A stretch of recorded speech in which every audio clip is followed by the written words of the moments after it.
Welcome to another episode of the Optimized Law Firm Podcast. My name is Patrick Carver. I'm the owner of Constellation Marketing. Super happy to have you with us to another episode of the cast. Of course, this is where we help you run a more profitable and enjoyable law firm. And this one is kind of interesting. It's a little bit different than what we normally talk about on this podcast, but this realm of questions does come up to me fairly often from clients that we are providing marketing services for, and figured it would be good to talk about it. And the topic for today is going to be all about scams and tricks that are out there, particularly in the internet marketing world, that you might be susceptible to, that you are probably going to see out there. And you want to be aware and educated on what's out there, so that you can avoid them, avoid making costly mistakes, avoid losing control of your website or other digital assets. So welcome again. It is a pleasure to be with you. And I'm going to talk first about kind of like why this is an important issue, some of the bigger picture consequences and reasons why you want to be focused on this. And then I'll go through a couple of the most common scams and tricks that I see out there that I get asked about pretty frequently. So let's dive in and talk about why this is an important issue. And if you have a pulse, you probably have felt the impact of there's more scams, there's more activity out there happening right now that is people trying to fraudulently get access or get money from you as an individual or from your law firm. And so, with the expansion of low cost, really high level technology tools like AI, email marketing, things like that, there's just been this kind of renaissance of and flood of people out there who are able to dispatch or distribute these type of scams for very little money. And there's, a lot of times these scams are originating in other countries. There's not really a good way to go about holding someone accountable for something like this, doing, an investigation. And so there's really, a low barrier to entry for these type of scams, because, you can get just a couple of people and it's, you're going to get a return on investment. So, there are a number of scams and kind of schemes that go into this bucket. I'm not going to get into like any of the ones that deal with a prince in another country, or some of these kind of like traditional phone scams that you hear about, and they've gone in and are often targeting elderly, advanced age people to get them on and make them think that they've made some big mistake and have to go to the bank and give them money, or they're going to be in trouble or go to jail or something like that. So those obviously exist out there, and the impact of these is also the same. So there's potential for financial loss. I think one of the more challenging, even beyond financial loss, is potentially losing access to your data by getting involved with one of these scams. And I'll talk about them specifically, but they often come, via email. You click on a file, or you start to engage with somebody, often via email. And, they are going to have a couple of different aims. I mean, number one, they probably want to get money out of you.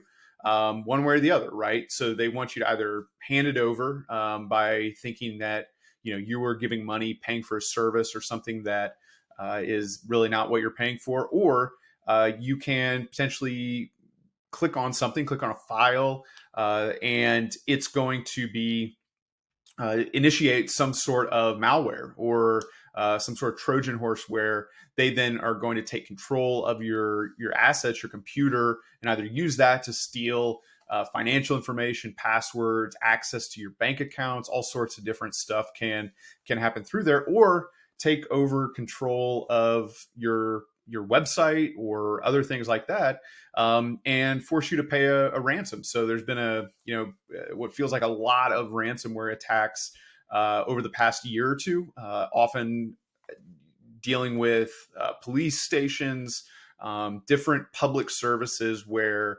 it really is a big problem if they go offline and they don't have control over their digital resources. And so, this is happening. You've probably heard about some of the more higher profile incidents that have affected public resources, public organizations, and government offices. But it's also happening on a smaller level as well. And so there's a variety of these types of scams that are out there. But just because you are a smaller or solo law firm does not mean that you are not going to be subjected to some of these scams. And it's interesting. I was just prior to launching this podcast and talking about it, my wife came in and showed me an email with a scam email trying to get her to connect, saying that hey, you owe X amount of money, you have this delayed invoice, and you need to get out.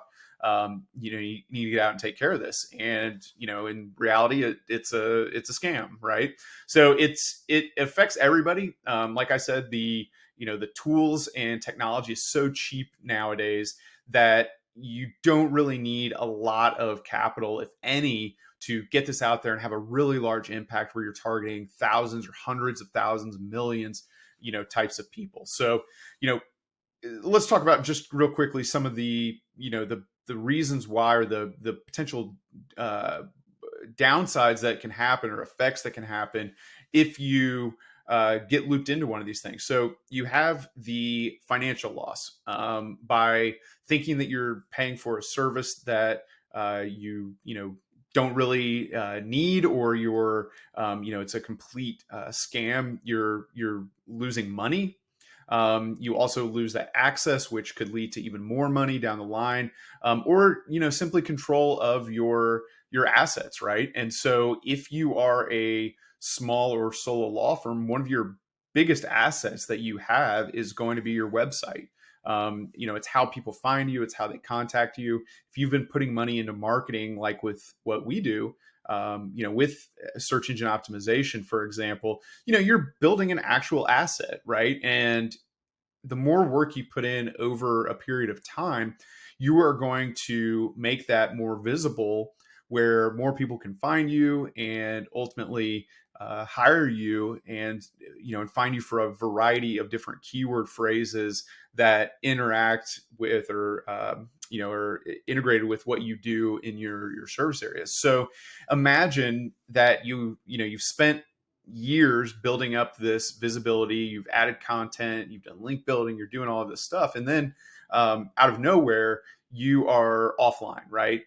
That tap of people finding you when they are out there searching for a divorce attorney or estate planning attorney, whatever the case may be, that tap goes off, and they then are looking at your competition, who is now more than happy to take over that market share that you may no longer have access to. So let's talk about some of the specific types of scams that are out there, so you can be better protected and you don't have to ever have the negative consequences of this. And so one of the first things that I will just recommend is kind of a blanket statement, because it's going to be a common theme with all of the 4 different types of schemes that I'm going to talk about today. But that is be really weary and cautious about who you interact with over email. That is, I think, increasingly the most common area where you would be subjected to some of these scams.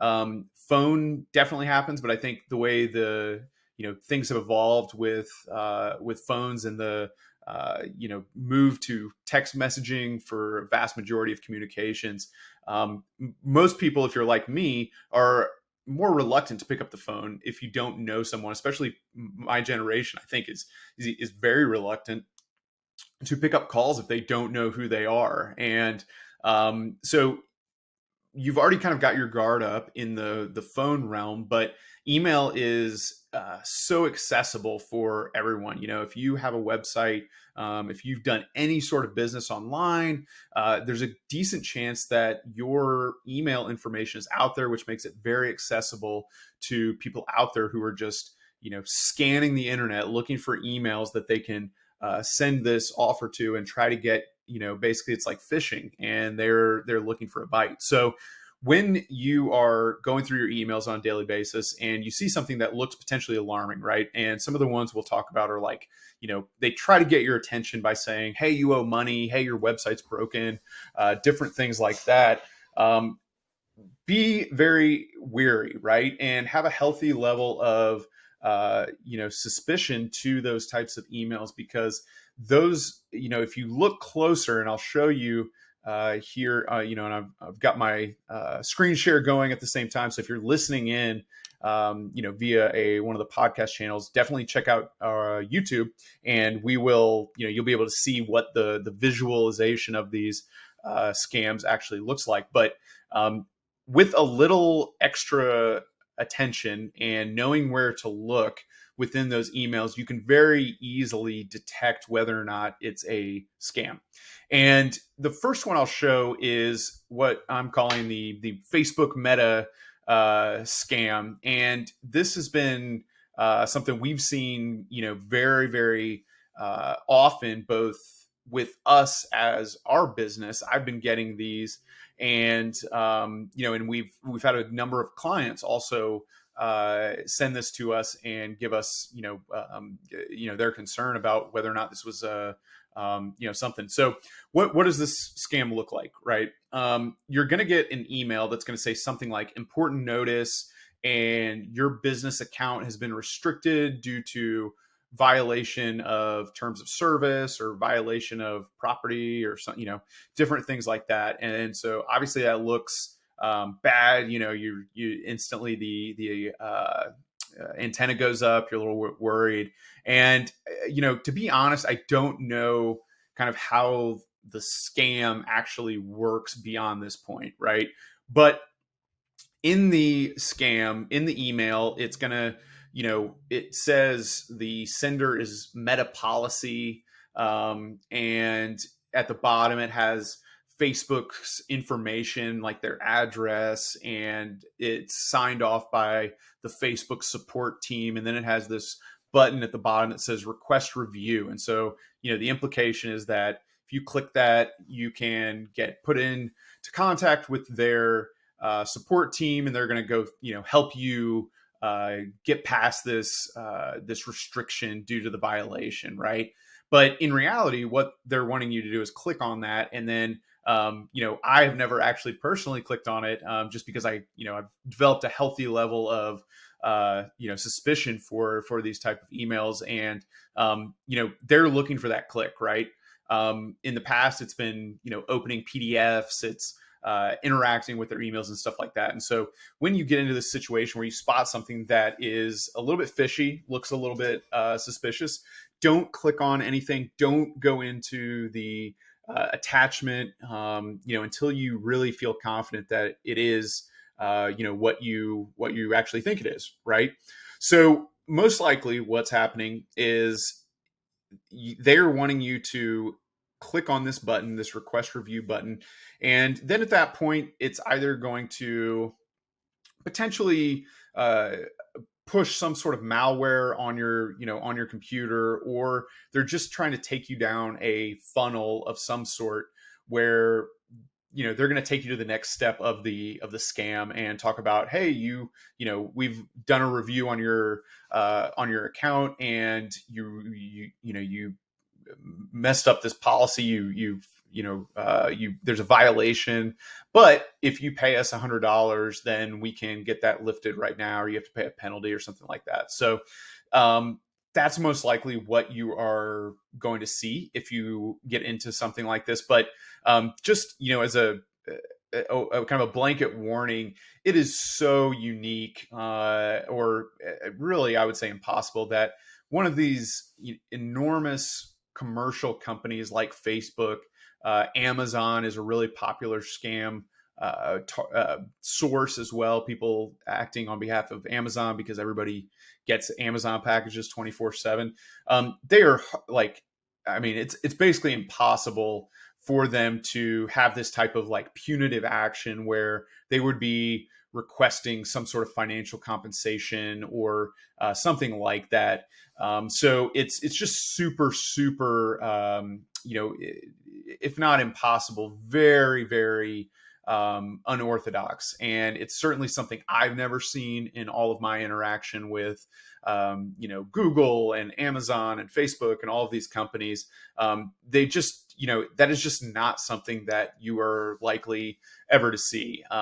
There's, another really common scam that we see with like Amazon and stuff is like, oh, hey, we accidentally put $1,000 into your bank account and we need you to send it back. Like stuff like that is just never going to happen. And so if it feels like it's a little too fishy to be true, then it probably is. So my best advice on something like this, on how to avoid it, is really scrutinize who is sending the email to you, or where that information is coming from. And if you're looking at the screen right now, then you'll see I've zoomed in on the from section of this email. And the thing that's important to know is where it says meta policy as the from name, that can be doctored. You can put anything you want. You could put that you are Barack Obama and it's coming from Barack Obama.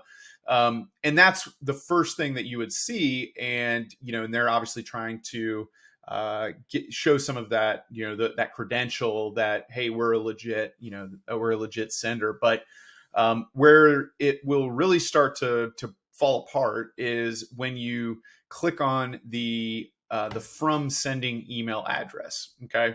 And that is going to be right next to the from name. You can click and it's got all of this information in the header. It's called the email header. So it's at the top. And the telltale sign here is that if someone is sending you an email on behalf of one of these large multinational companies, and they're sending it from a Gmail address, or in this case, it says, it's got this really long, crazy looking string of numbers and letters, and it's from salesforce.com, right? So this doesn't make any sense that someone, who has a salesforce.com address would be sending on behalf of Facebook, Meta, which is, their new name. So when there is misalignment or it does not match there, that is, the number one thing to look out for and how to avoid these things in the future, because, the type of the scam or the specific ask is going to change over time. I mean, they're looking out for kind of any opportunity where they can come in, take advantage of something. Maybe you've seen in the news, you saw like a big class action lawsuit against Facebook or something like that. They're going to play into all of that. And so you just need to, take a breath, look at the header information, and it'll give you a better idea of whether or not this is something that's actually legitimate. And then, of course, at that point, take a screenshot of it and send it to, your resident, young nephew who has, a lot of experience working with digital technology. And, somebody like that would usually be able to kind of help you sniff this out and avoid making a big mistake.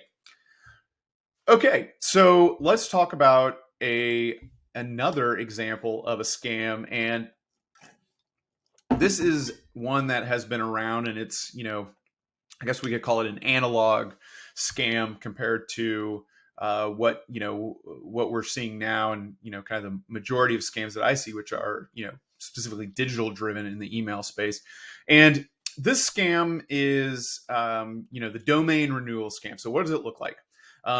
You have potentially, if you own a website, you have received a letter, and inside the letter it says annual website domain listing. You owe $289 to renew your website, and it's an annual domain business listing on domainnetworks.com. Now, this looks official.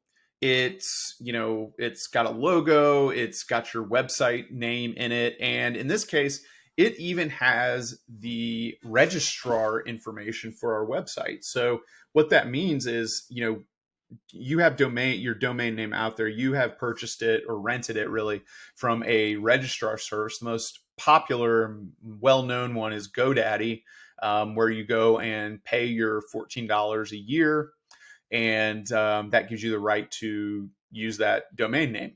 And it's even got the hosting location URL for our website as well. So we use Cloudflare as a security protocol, and so it's got all of this like very official looking information, right? And it looks like this might be on behalf of GoDaddy or something like that, but this is a scam. So be very, very wary about this. And the best thing you can do is actually just read through the document.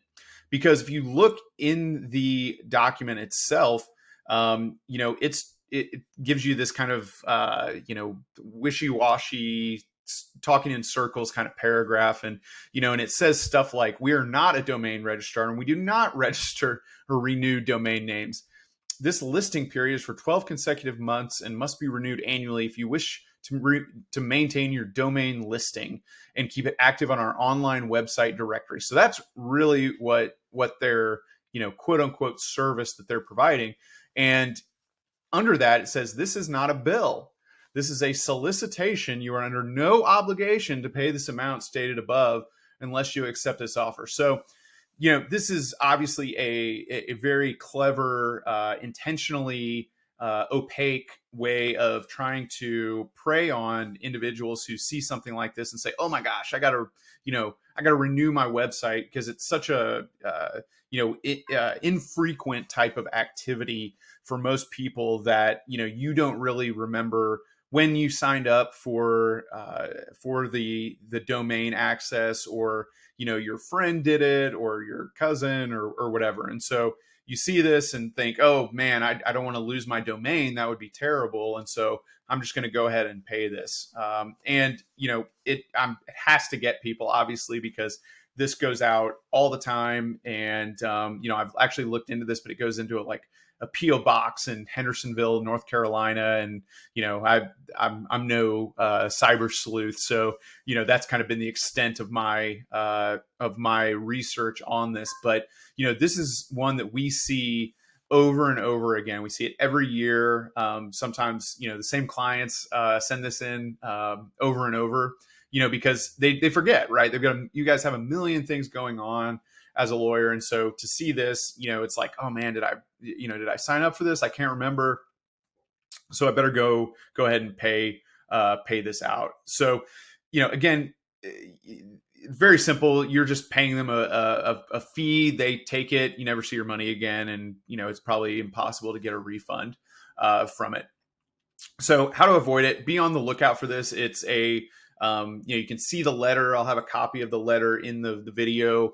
If you're listening to this, and it's going to say it's from domainnetworks.com and annual website domain listing. So be on the lookout for this. It's a blue logo. You'll get a letter and it'll say expiration coming soon or something like that. So just be very careful with it. Obviously, don't do it and keep your money. Okay, so let's move on to the third type of common scam that's out there, and this is back in the digital space, and this is what I would call the website is broken scam, and this is maybe not as much of a scam as some of these others, where it's just they really have no shame about trying to trick you and take your money. This one has a hint of actual service or value in it, but in reality, it's more than not. I would consider it deceptive and really overkill for what most people need. And so, kind of to be specific, what does this look like, right? You may get a email that says something to the effect of, your website is broken, or, um, like emergency, this is not working on your website, or, something like that. And then it may go into detail, what that specific item is that, is not quote unquote working. But the whole idea is to, like, obviously get you worked up, and kind of, cut through all of the other emails that you're getting, so that, you're worried about whether or not your website's at risk, and, it's able to be out there, and, be found by potential customers. And so the example that I've highlighted here that you can see, it talks specifically about our website, right? And so it even is, utilizing this smart website detection technology. And, at the top, you'll see the subject line is, Patrick, your Divi website is not working right away. So that's another big hint for these type of scams. If the language does not look that great, and it feels a little funny, you're probably not, you're not dreaming, right? This is, that's telltale sign number one, is when the language is a little bit funky, the capitalization is weird. And, if you look at the text of this email, you'll see that all of those are, those common offenders are all present here in this email. And so they go from, talking about how the website's not working, and then it's like, oh, hey, you missed our call, yada yada. Like, you're still open to seeing how, other websites are compared to yours, and how we can help you. And so they're obviously banking on that you don't really read through this and think that, your website's messed up, and, and they've got a solution. And this one's a little bit more funky than some of the other ones, where, the language in the email is going to be very, very pushy. It's going to, try to scare you. It's going to try and get you, get your alert up, so that you get on a call and talk with these folks. And so, the way it works, they're looking to generally, build you a new website, or, do something that is going to extract, money from you, in order to fix this supposed problem on your website. And, in my experience, we've built hundreds and hundreds and hundreds of websites, and, there's always something that could be wrong with a website, right? Like, it's going, it's kind of like going to the doctor, and, you, even the healthiest people in the world, probably have some minor deficiency, right? Their iron level is low, or their cholesterol is high, or, something like that, right? Where, the overall health of the website, and your overall health is not really in question. It's just, there's so many data points, there's so many parts of a website that, can fundamentally quote unquote go wrong, or, are not correct. Where, you can effectively say, like, hey, yeah, there is something wrong with your website. But what, they don't tell you with these emails is, like, what's the scope of that, right? Like, how important is this? And they're really banking on the fact that you don't have any level of comprehension about, technology behind the website. And they're banking on you not fully understanding it, overreacting, and, and then taking action with it. And so, the vast majority of these type of complaints, or messages, are going to be for things that are not really make or break for your website. There's only a few things that are going to really, really be, an enormous challenge for your website. Now, we offer SEO services, we build websites, and, and yes, there is a big difference between a well-optimized website that, takes advantage of the latest guidelines from Google, the best, kind of best in class technology and technology practices. But, there's also websites out there that got added in 1995 and have not been touched since, and they still work perfectly fine. Are they utilizing the latest technology? No. Are there protocols that they should be taking advantage of? Yes. However, does the website still work? Is it still up? The answer is yes, right? And so you have to use your better judgment with whether or not this is, something that is having a really fundamental impact on your business, because your website can't be found. And there's, the one thing that is really concerning, right, is if your website is physically down. If people cannot access it, that's going to be a big problem. Something similar to that is whether or not you have SSL encryption on your website. And so that is, when you go to a website, it will show HTTPS. And if you use Chrome, if you're looking at a browser, it'll be in the upper left-hand corner, right where the website URL, it'll have a little lock on it. This is another, important, this is a protocol established by companies like Google to help, protect websites so that people who are visiting websites who found them from their search engine are not opening themselves up to piracy, to, they're having their information hacked and, causing security issues. And so if you don't have that, especially in Google Chrome, they may not actually, they'll put up a warning for users coming to your website that says, hey, this is, a potentially unsafe website. So those are like two, there's definitely other examples out there, but, those are really two of the most important ones. But either way, you probably don't really want to deal with somebody who's finding you that way and just mass soliciting thousands and thousands of people. So if you do identify, yourself as having one of those problems where, you're missing out on access or, different things like that, then, then you want to just be careful and talk with somebody who, maybe can help you out with that, that you would normally trust on your tech issues.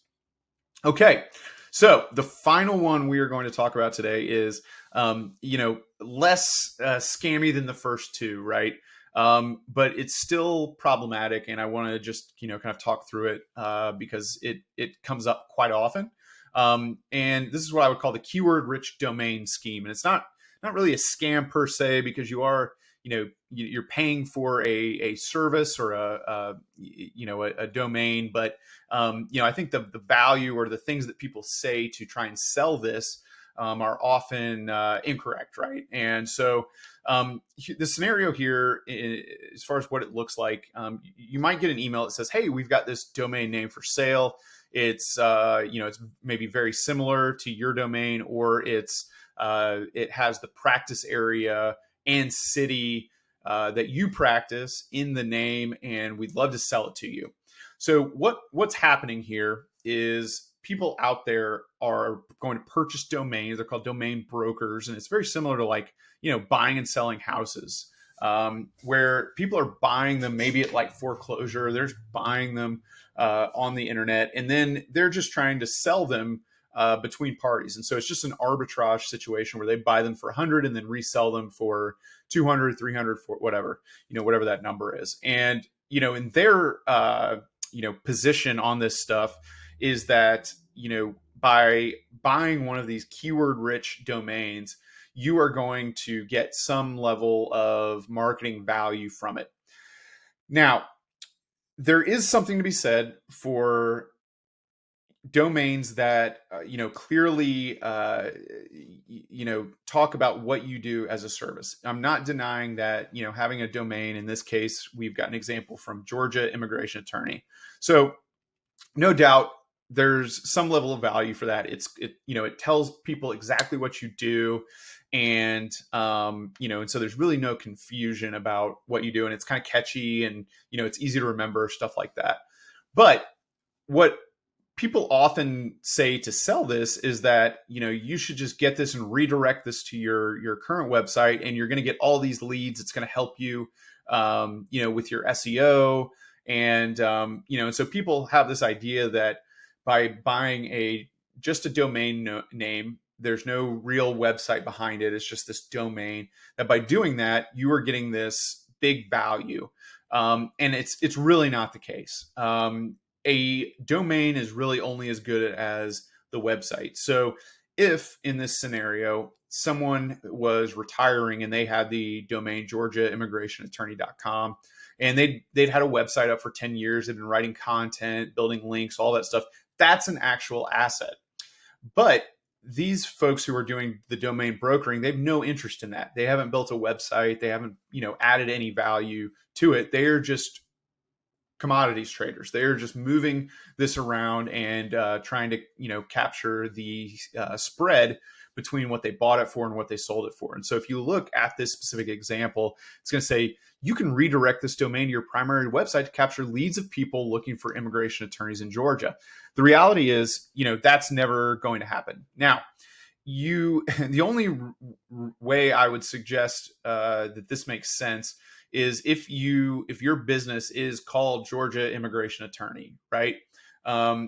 And it matches what you're actually going to build your website about, and it matches your brand name, then okay, this makes a little bit more sense. But this idea that, paying $500 or $1,000 for this domain, you hit the redirect button, you're magically going to get this rush of new clients is just completely preposterous. So be very, very wary about this, because I know plenty of attorneys who are kind of serial domain purchasers. They buy these domains and they're sitting in GoDaddy, kind of with this idea that like, well, I could do something with it, right? That I could redirect these and I'm going to get some SEO value. And I don't know who started this whole idea, but it seems to be very common among attorneys. They talk about it, and it makes, like, on surface value, it kind of makes sense if you don't know a ton about SEO. But in the end, it does not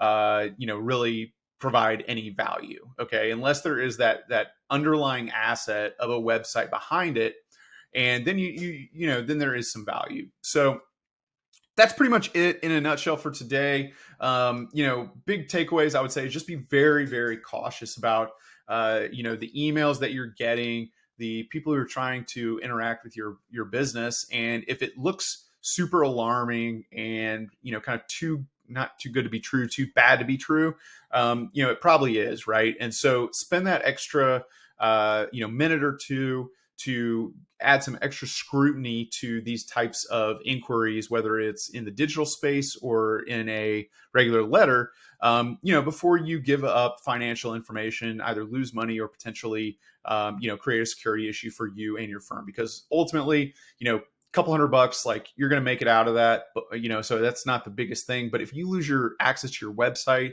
it gets hacked, your email gets hacked. I mean, it's just, not only, can it open you up to more financial problems down the road, but it's just an enormous nuisance, if you do lose access to that type of stuff, and, you'll really regret it down the road. So, hope this has been helpful. And if you have any questions, as always, please feel free to email me, patrick@goconstellation.com. And thank you so much for giving this a listen, and hope you have a great day.